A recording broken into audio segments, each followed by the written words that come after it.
There are 4 phases of wound healing. But how does your body know when to stop bleeding and start inflaming, when to grow tissue or remodel it? There are many cells involved in each of these processes, and there are cytokines and growth factors that end one stage and start the next. So whether you're somebody just interested in how wounds heal, or you're a medical student, surgical resident, somebody studying for their board exams, a nurse who's taking care of patients with healing wounds, I think you're going to get a lot of value out of this video today. We're going to break down the 4 phases of wound healing. We're going to do it right now at Citizen Surgeon. Welcome back to Citizen Surgeon. My name's Dr. Eric Pearson. I'm a pediatric surgeon, and today we're going to take wound healing, but we're going to just take the phases of wound healing. We're going to make it really easy, and some people, it's easy to get lost in it. All right. I mean, you're thinking about the neutrophils, the macrophages, and PDGF and VEGF and the inflammatory phase and the proliferative phase. I mean, sometimes it can just be a bunch of jumbled nonsense. But today I'm going to try to make it really easy. We're going to talk about each of these 4 phases. I'm going to teach you the timing of each phase. I'm going to tell you the major cells involved. I'm going to pull in some clinical vignettes. We're going to do a couple of thought-provoking, clinical scenarios about each of these phases. And so I hope by the end of this, you feel very comfortable just approaching wound healing from a scientific or a basic science point of view. So let's jump right into it. What's the first phase? Let's say, boom, you get a cut on your arm, or your kid scrapes his knee at the playground. What's the first thing you notice? It's bleeding. So what do you think the first stage of wound healing is? Well, the first stage of wound healing is hemostasis. All right, we got to stop the bleeding. Well, how does that happen? What does the body do to achieve hemostasis, and why is this important in wound healing? Let's say you have a 45-year-old male who needs an urgent exploratory laparotomy for perforated bowel. During the procedure, you notice significant oozing from the incision site. Despite meticulous technique, the patient who is on warfarin continues to bleed slowly. Intraoperative measures include applying pressure, topical hemostatic agents, cautery, whatever is needed when stabilizes the bleeding. Postoperatively, the wound is dry with a small hematoma.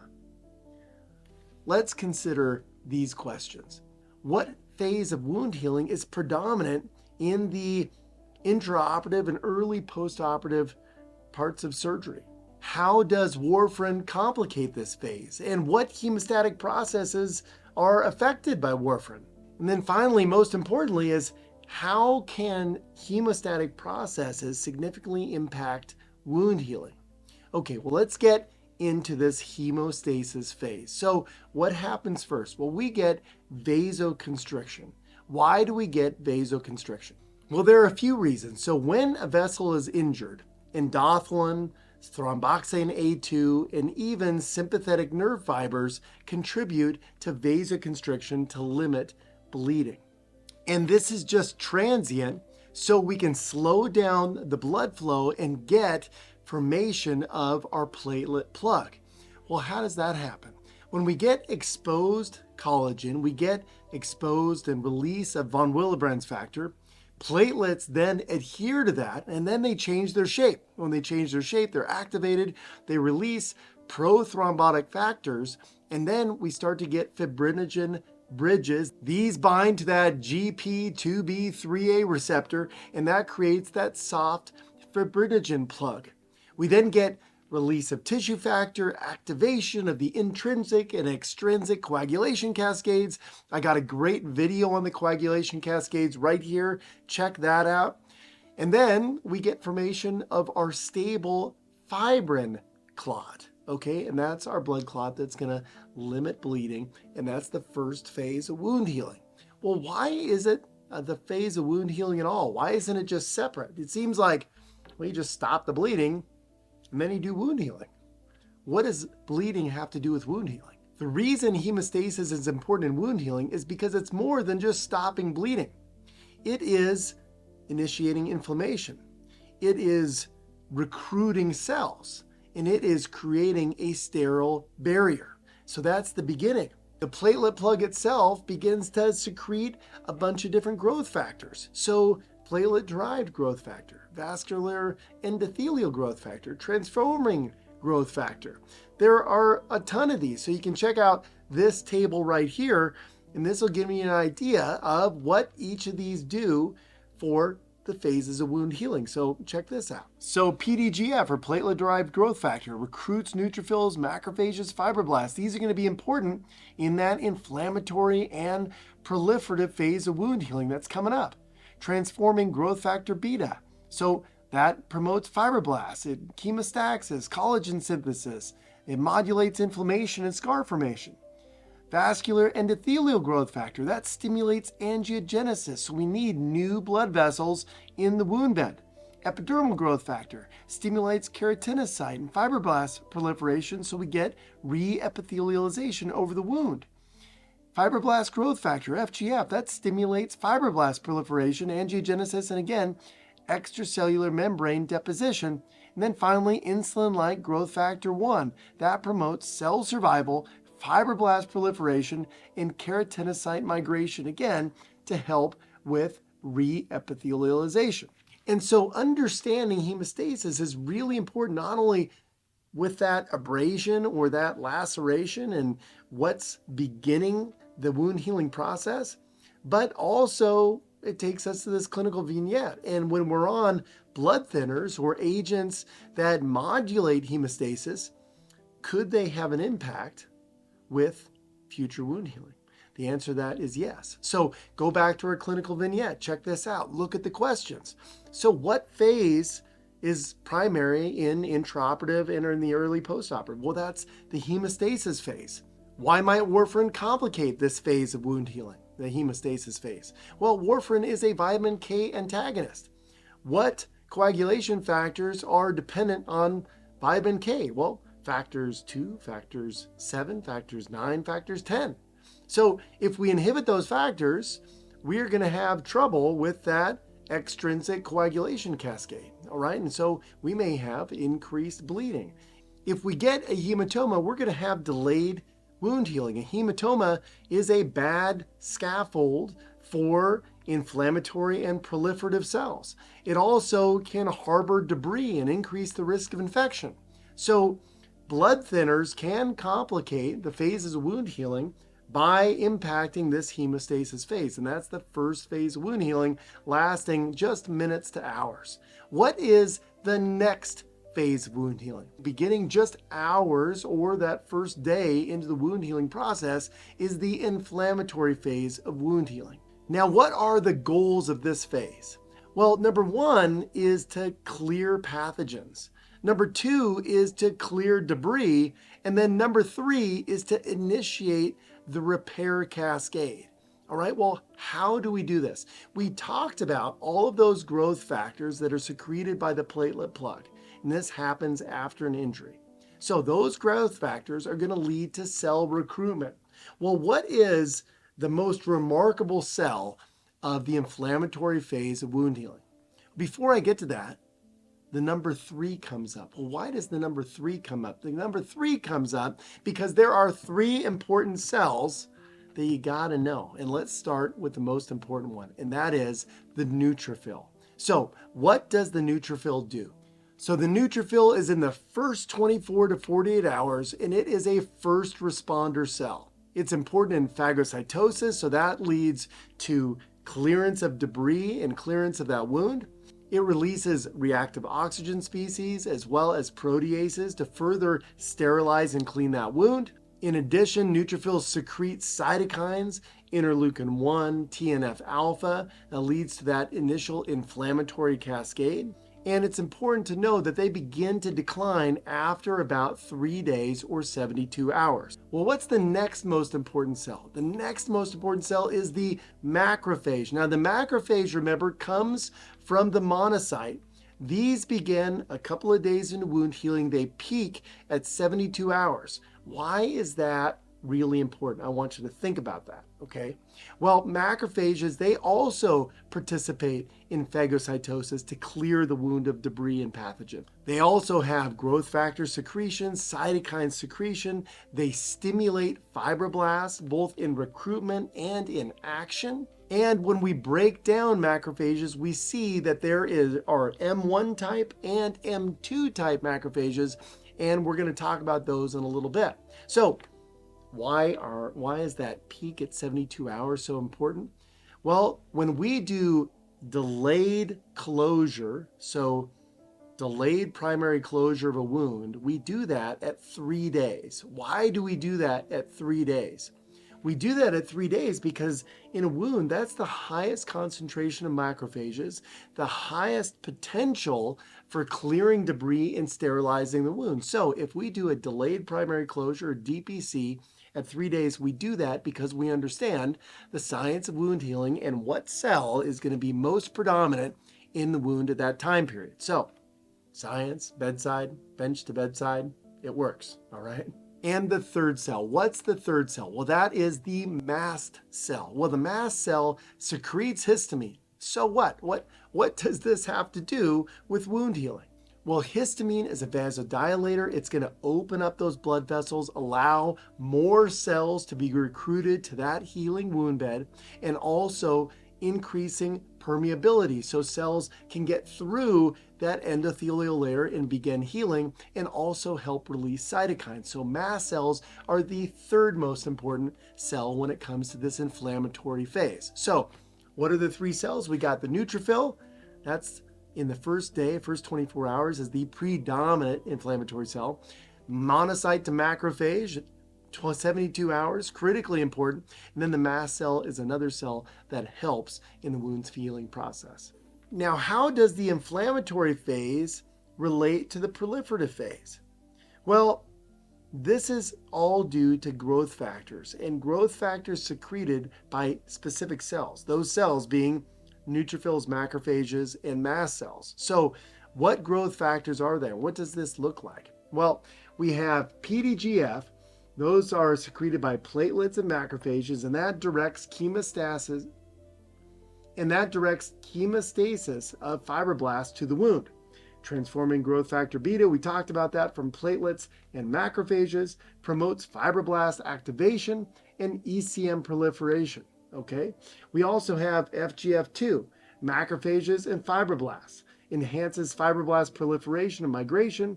And then finally, interleukin-1, TNF-alpha, from macrophages, also from neutrophils.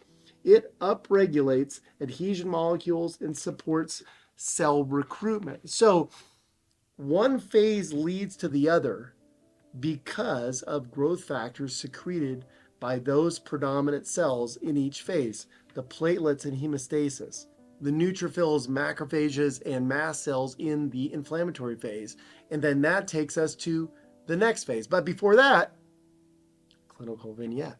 So take a look at this one. In this clinical vignette, we have a 67-year-old man with poorly controlled diabetes mellitus who presents to clinic 5 days after undergoing an open inguinal hernia repair.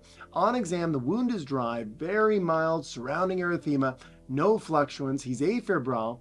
His white cell count's normal, and you note that the wound edges show minimal granulation tissue formation. The patient reports smoking 1 pack of cigarettes a day.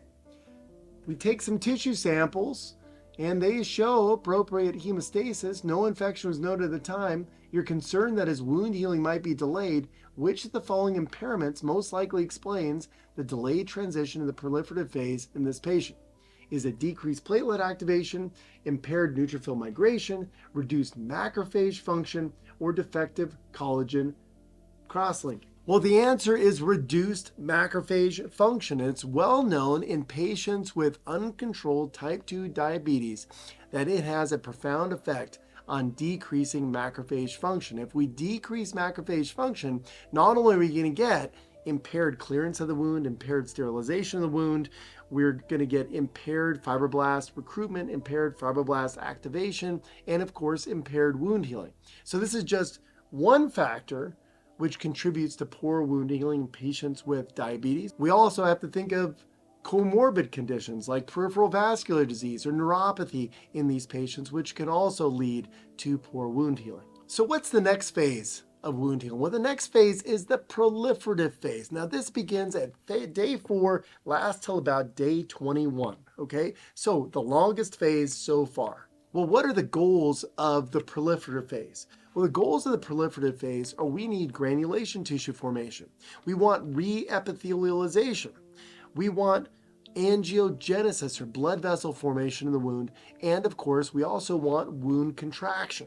So what cells are needed to accomplish each of these goals? Think about it, because we're going to go through it right now. Okay, so what's the most important cell when it comes to proliferative phase? We've talked about it a bunch today. So what do macrophages secrete with platelets? They secrete PDGF. And what does that do? That may recruit fibroblasts, may help activate fibroblasts with transforming growth factor beta. Okay, so fibroblast is the answer. This is one of the most important cells when it comes to proliferative phase. And what does the fibroblast do? Well, the fibroblast migrates to the wound by the help of these growth factors. It lays down type 3 collagen. So even though it's happening first, it's actually 3. Okay, so type 3 collagen. Now, ultimately, this will be replaced by type 1 collagen, but this immature, weaker collagen is the type 3 collagen that's laid down by fibroblast. We also get glycosaminoglycans. What the heck is a I can't even say it. A glycosaminoglycan? Well, these are long, unbranched polysaccharide chains like hyaluronic acid, and they bind to the tissue to form this gel to assist with wound healing. So those are the glycosaminoglycans. And then finally, fibronectin. Well, this is like a large biological Velcro that causes everything to stick to it. Well, what do I mean by that? Well, it promotes cell adhesion. So fibroblasts, endothelial cells, keratinocytes need to adhere to the wound bed and begin reepithelialization. Fibronectin also serves as a scaffold for collagen deposition by fibroblasts and helps as an anchor to help cells spread effectively through the wound. Well, what cell's next? Next most important cell would be the endothelial cell. Well, what do we need endothelial cells? Well, endothelial cells are lining blood vessels, so we need them for angiogenesis. They're recruited to the wound. Think of vascular endothelial growth factor. So we get recruitment of endothelial cells, formation of new blood vessels, and that's an important part of the proliferative phase of wound healing. Well, what are keratinocytes? Well, keratinocytes migrate from the wound edge, and they are important in reepithelialization of a wound. And then finally, the myofibroblasts. Well, with a word like myo, you can tell that this is muscle. This is a muscle cell that begins to help with wound contraction. So they have actin and myosin filaments. They attach to the extracellular membrane, and they begin to cause the wound to come together. So when you see a wound contracting, that is because of the myofibroblasts, and this is the 4th cell important in the proliferative phase of wound healing. What was that? There's a 5th cell. The 5th cell is the macrophage. In fact, the M2 variant of the macrophage, which is incredibly important in this phase of wound healing. And what does it do? Well, this cell regulates fibroblast activity. It also stimulates angiogenesis and also the release of even more growth factors to keep this positive cycle going to heal that wound. So 5 cells in the proliferative phase of wounding. We've got the fibroblasts, we've got the endothelial cell, we have the keratinocyte, we got the myofibroblast, and we got the M2 variant of the macrophage. See if you can remember that. All right, let's get to a good clinical vignette. Here we have a 55-year-old woman with a history of peripheral vascular disease who has a chronic non-healing ulcer on her medial malleolus, presenting for follow-up. The ulcer was debrided 7 days ago. Examination showed a pale wound bed with minimal granulation tissue, no evidence of infection, just kind of a wound that's not really going anywhere. The wound edges showed no signs of contraction, no epithelial migration. She is compliant with offloading and wound care. you suspect an impairment in the proliferative phase of healing. Which of the following most likely contributes to impaired healing at this stage? Is it neutrophil dysfunction? Is it deficient VEGF-mediated signaling? Is it excessive collagen cross-linking? Or is it impaired keratinocyte phagocytosis? Well, this one is related to the peripheral vascular disease. So in peripheral vascular disease, you have decreased VEGF secretion and function, and so the answer is B, and that is deficient VEGF-mediated signaling. And this is because peripheral vascular disease impairs perfusion and the endothelial response, which limits VEGF activity. The other cells, neutrophils, are important in the inflammatory phase. Excessive collagen cross-linking is related to the remodeling phase. Here we're going to talk about hypertrophic scars and keloids. And keratinocytes are not phagocytes, so D is just not correct at all. Okay, so now we're going to move on to the final phase of wound healing, and that is the remodeling phase. And this occurs at around 3 weeks and goes on for years. Okay, so what are the goals of the remodeling phase? So the goals of the remodeling phase are we got to turn that weak type 3 collagen into strong type 1 collagen. We want to reduce or get rid of unnecessary capillaries, unnecessary blood vessels. We want to improve tensile strength of that wound. And of course, we want to flatten scar tissue. Well, how does this happen? Well, the reason this happens is because fibroblasts, they're the ones, even though they deposited type 3, they're also going to transition type 3 to type 1 collagen. The myofibroblasts, they're going to contract that wound, and once they are done contracting the wound, they're going to apoptose. They're going to self-destruct. I mean, how cool is that? Initially, we noticed that a wound might be pink or red. Well, that's because there are a lot of capillaries.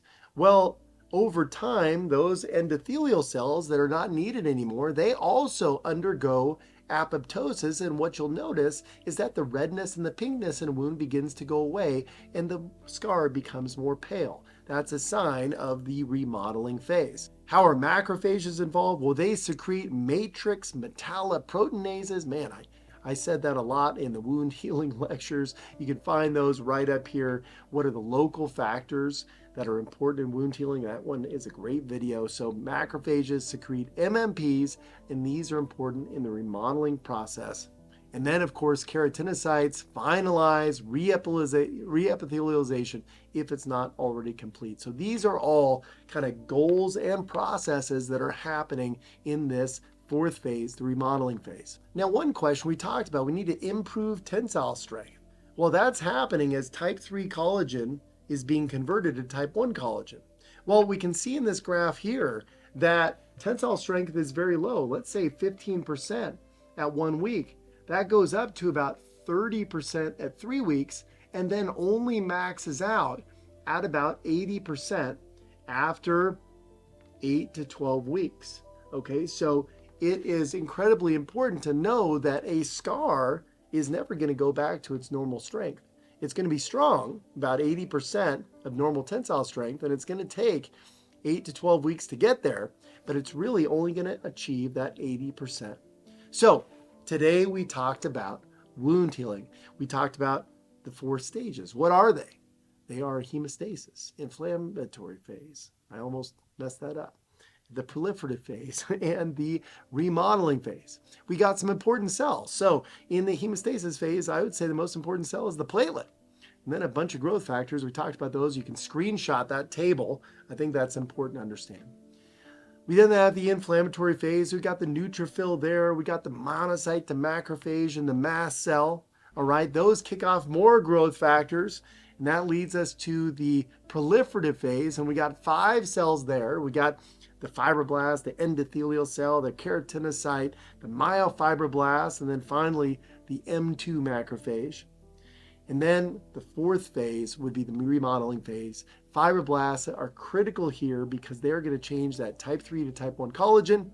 And then, of course, we're going to have all those other cells that we talked about that have their own functions to get rid of the extra capillaries, pale out the scar, increase tensile strength, reepithelialize. It's all important. So I hope you liked that today. If you did, give it a like, give it a share, leave a comment. What questions do you have? What did you like the clinical vignettes? Were they too complicated? Were they just enough? What would you like to see in future videos? But I hope you like this one. As always, I love to have you here. I love responding to your comments. Stay safe, study hard. I'll see you next time.